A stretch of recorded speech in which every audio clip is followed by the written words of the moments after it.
1 বছর হয়ে গেল। এই 1 বছর থেকে আওয়ামী লীগ কতটুকু শিক্ষা অর্জন করেছে? আওয়ামী লীগ কি আদৌ শিক্ষা অর্জন করেছে? এই যে একটা বছর হয়ে গেল, এই যে 1 বছর তাদের পতনের সময় হয়ে গেল, দেখছেন আওয়ামী লীগের কোনো লিডার হাই লেভেল থেকে শুরু করে রুট লেভেল পর্যন্ত কোনো লিডার দুঃখ প্রকাশ করে যে আসলে এই কাজগুলো আমাদের অন্যায় হয়েছে, এই কাজগুলো আমাদের খুবই খারাপ হয়েছে? কেউ বলে নাই। বরঞ্চ তারা কি বলছে, আমরা তো পালায়ে ভারতে আসতে পারছি, তো আমরা যখন বাংলাদেশে যাব, জামাত বিএনপিকে পাকিস্তানে যাইতে দেব না, 24 হাত মাটির নিচে থাকলেও সেখান থেকে বের করে তাদের শাস্তি দেব। এমনকি 257 জন শেখ হাসিনার বিরুদ্ধে মামলা করেছে, তাদের 257 জনকে খুন করব, তারপরে আমাদের নিস্তার। এরকম হুঙ্কার দিয়েছে আওয়ামী লীগের লিডাররা, এমনকি শেখ হাসিনা নিজেও। তো এই শেখ হাসিনা, এই আওয়ামী লীগ কত বড় ভয়ঙ্কর, বাংলাদেশের মানুষের জন্য কত বড় ভয়ঙ্কর, সেটা কখনো ভেবে দেখছেন? তো কখনোই আওয়ামী লীগকে বাংলাদেশে ক্ষমতায় নিয়ে আসেন না। যদি নিয়ে আসেন, এই আওয়ামী লীগ আপনাদেরকে বিস্ফোরা হয়ে দাঁড়াবে।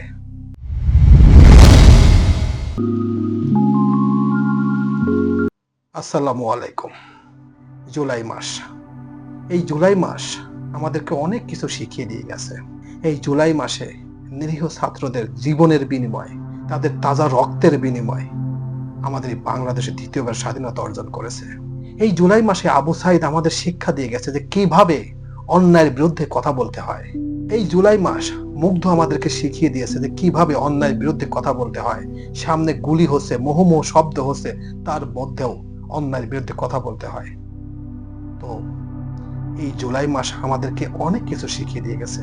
কারণ কি শুনবেন, আমরা 1971 সাল দেখে নাই, আমরা 1990 সালের স্বৈরা শাসক এরশাদের পতন দেখি নাই, কিন্তু 2024 সালের জুলাই মাসের ছাত্র অভ্যুত্থান, এমনকি গণ অভ্যুত্থান দেখেছি। তো 1 বছর হয়ে গেল, দেখছেন আওয়ামী লীগের কোনো ব্যক্তি একটা দুঃখ প্রকাশ করা, একটু অনুশোচনা বোধ করা?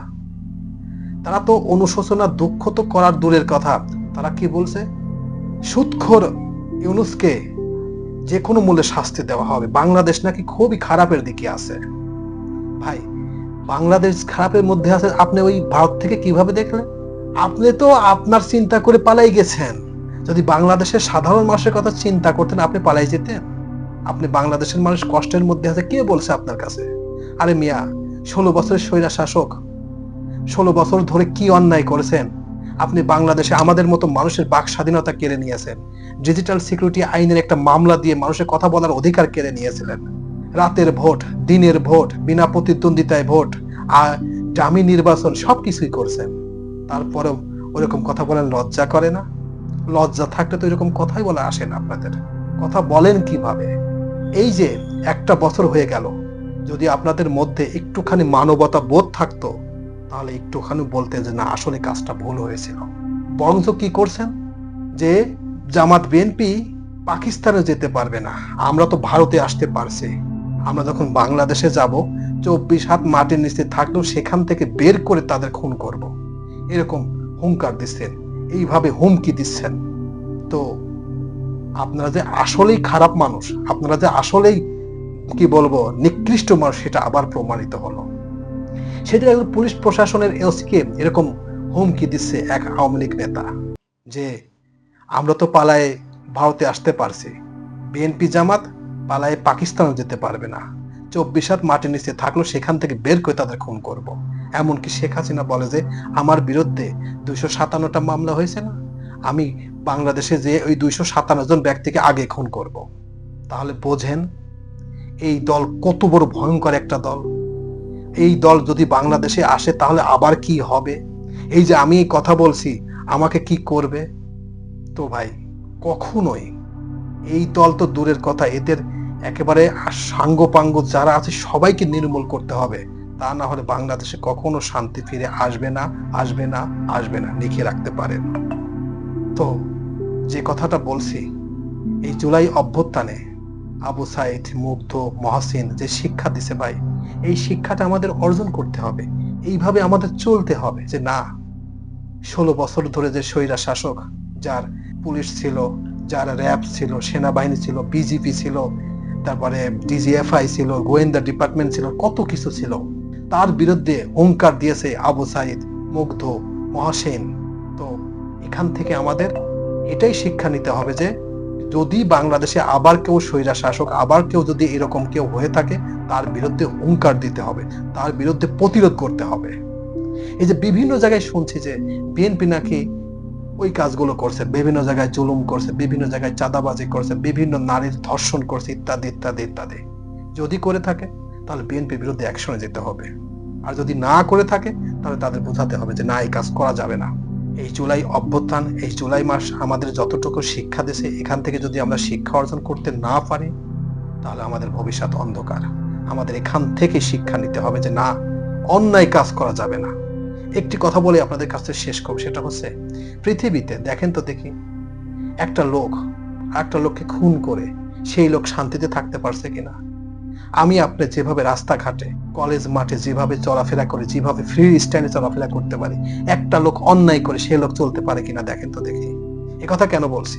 মনে করেন আপনি একটা মানুষকে খুন করেছেন, রাতের আধারে কিংবা ঘরের মধ্যে খুন করেছেন, তারপরও সেই লোক ধরা পড়ে। কেন ধরা পড়ে? কারণ কি শুনবেন? আল্লাহ তাআলা তাকে ধরাই দেয়। কারণ আমি আপনি যেভাবে রাস্তাঘাটে চলাফেরা করে নির্দ্বিধায়, আমাদের মধ্যে কোনো ভয় কাজ করে না, পুলিশ দেখলে পুলিশের দিকে তাকায়ও না, সেনাবাহিনীর সামনে আসলে কিছু মনেই করি না যে সেনাবাহিনী না পুলিশ নাকি। কিন্তু যে অন্যায় করেছে, যে ওই কাজ করেছে, সে এটা দেখে তার অন্তরের ভিতরে ধুকপুকানি শুরু হয়ে যায়। এই ধরলো মনে হয়, এই কি করলো মনে হয়, চোরের মতো খালি এরকম এরকম করে, কখন যিনি আসবে, অতি টের পাওয়া যায় এই লোক আসামি, তখন সে ধরা পড়ে যায়। কিন্তু আমি আপনি ধরা পড়বো না। কারণ কি? আমার মধ্যে তো ভয় কাজ করে না, আমার মধ্যে তো টেনশন নাই যে আমি কোনো অন্যায় করি নাই, কিচ্ছু করি না, আমি কিসের জন্য পুলিশ কি আর সেনাবাহিনী কি আর র্যাব কি কি আমার সামনে? তো এইভাবে একটা আসামি, একটা সন্ত্রাসী, একটা খারাপ মানুষ ধরা পড়ে। এমনকি একটা সন্ত্রাসী বা একটা মানুষকে খুন করেছে, খুন করার পর দেখবেন সে কোথায় ঘুমায়? ঝোড়ঝাপড়ে, কবরস্থানে, মাঠে ঘাটে ঘুমায়। সে কিন্তু শান্তিতে থাকতে পারে না। তো ভাই, যে কাজ করলে শান্তিতে থাকা যায় না, যে কাজ করলে ঘরে স্ত্রীর সাথে ঘুমানো যায় না, ছেলে সন্তানের সাথে থাকা যায় না, সেই কাজ কেন করব? দেখেন তো দেখি একটা লোক অন্যায় করে সফল হয়েছে কিনা? একটা লোকও সফল হয় নাই। একটা লোকও বলতে পারবে না বুকে হাত দিয়ে যে আমি সফল হয়েছি, আমি 10টা খুন করে সফল হয়েছি, কেউ না। তাহলে সেই কাজ কেন করব বলেন? তো আমাদের এখান থেকে শিক্ষা নিতে হবে যে না, এমন কোনো কাজ করা যাবে না যে কাজ করলে আমাকে মানুষ ঘেন্না করে, আমাকে মানুষ অভিশাপ দেয়, সেই কাজ করা যাবে না। আর এখান থেকে যদি আপনি শিক্ষা অর্জন করতে না পারেন তাহলে জীবনেও করতে পারবেন না। এই জুলাই অভ্যুত্থান আমাদের শিখিয়ে দিয়ে গেছে যে না, অন্যায় করলে কখনো সফল হওয়া যায় না, অন্যায় করলে তার বিচার এই পৃথিবীতে হবে। আল্লাহ তাআলা একটি কথা বলেছে, বলছে কি শুনবেন? আপনি নামাজ পড়বেন না, রোজা করবেন না, হজ করবেন না, যাকাত দিবেন না, আল্লাহ তাআলা ইচ্ছা করলে আপনাকে মাফ করে দিতে পারে, কারণ এগুলো আল্লাহর সম্পদ। কিন্তু আপনার দ্বারা যদি কোনো ব্যক্তি কষ্ট পায়, আপনার দ্বারা কোনো ব্যক্তি যদি দুঃখ পায়, এক কথা জুলুম করেছেন, অহংকারগিরি কাজ করেছেন, ওই ব্যক্তির দীর্ঘশ্বাস আপনার অন্তরে যে লাগবে, ওই ব্যক্তি যতদিন পর্যন্ত আপনাকে ক্ষমা করবে না ততদিন পর্যন্ত আপনি জান্নাতে যেতে পারবেন না। আল্লাহ তাআলা গ্যারান্টি দিয়েছে যে এই কাজ করলে ওই ব্যক্তির কাছে ক্ষমা না চাওয়া পর্যন্ত আপনি জান্নাতে যেতে পারবেন না, যেতে পারবেন না, যেতে পারবেন না। তাই হিসাব নিকাশ করে চলতে হবে যে না, এমন কোনো কাজ করা যাবে না যে কাজ করলে আমাকে জান্নাতে যেতে পারবো না। আমি নামাজ রোজা করবো না, আল্লাহ তাআলা মাফ করে দিতে পারে। আপনি একটা ফিরে একটা দোয়া পড়বেন কিংবা একটা এমন একটা ভালো কাজ করবেন, সেই কাজের জন্য আল্লাহ আল্লাহকে মাফ করে দিতে পারে। কারণ একজন বেশ্যাকে আল্লাহ তাআলা মাফ করে দিয়েছে না? একজন বেশ্যা শুধুমাত্র একটা কুকুরকে পানি খাওয়ানোর কারণে সে জান্নাতবাসী হয়েছে না? তো আপনিও হাজার হাজার অন্যায় করছেন, এক কথা নামাজ পড়েন না, রোজা করেন না, যাকাত দেন নাই, আল্লাহ তাআলা ইচ্ছা করলে মাফ করে দিতে পারে। কিন্তু আপনি যদি কোনো মানুষের হক নষ্ট করেন, কোনো মানুষের সাথে জুলুম করেন, ওই ব্যক্তি যতদিন পর্যন্ত আপনাকে মাফ করবে না ততদিন পর্যন্ত আপনি জান্নাতে যেতে পারবেন না। তাহলে কেন এই কাজ করবেন? কিসের জন্য করবেন? আর এই জুলাই অভ্যুত্থান যদি আমাদের শিক্ষা দিতে পারে, আওয়ামী লীগকে যদি শিক্ষা না দিতে পারে, এই আওয়ামী লীগ জীবনেও ভালো হবে না, লিখে রাখতে পারেন। তো অনেক উচ্চ স্বরের কথা বললাম, অনেক কর্কশ ভাষায় কথা বললাম, যদি কষ্ট পেয়ে থাকেন ক্ষমা চাই। আর যদি এখান থেকে শিক্ষা অর্জন করতে পারেন তাহলে ভালো। আমি মনে করবো আমার ভিডিওটা সার্থক, যে না, এখান থেকে শিক্ষা অর্জন করতে পেরেছি। তো সবাইকে ধন্যবাদ জানিয়ে এখানে শেষ করছি। আল্লাহ হাফেজ।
হুম